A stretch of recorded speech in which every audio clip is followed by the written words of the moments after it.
350 कोटी फसवणुकीचं घबाड, यावर अजून तोडगा नाही. ते मुनी महाराज अजूनही हुपरीत वास्तव्यास.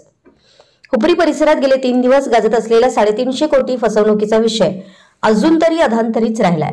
हुपरीतील एका मोठ्या व्यापाऱ्यानं 350 कोटींवर काही परराज्यातील व राज्यातील श्रावकांना फसवणूक करून हे बडे उद्योगधंदे उभे केले.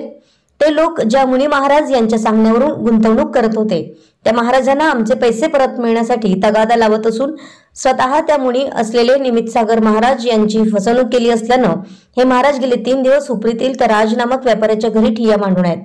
यात काही उद्योजक, सामाजिक कार्यकर्ते व राजकीय पुढारी, हुपरी पोलीस यांनी मध्यस्थी करत यात तोडगा काढण्याचा प्रयत्न केला असता अद्याप तोडगा निघाला नाही. आज 3ऱ्या दिवशी फक्त बँकेचे स्टेटमेंटचे कारण व किती देवाणघेवाण झाली हे सांगत त्या महाराजांची समजूत काढली व या महाराजांनी जोपर्यंत पैसे मिळत नाहीत तोपर्यंत घर सोडणार नाही असा पवित्रा घेतलाय. यात अजून कोणी सहभागी आहे व इतकी मोठी रक्कम यांची चौकशी होणार का याची चर्चा गावात सुरू आहे. सागर पाटील.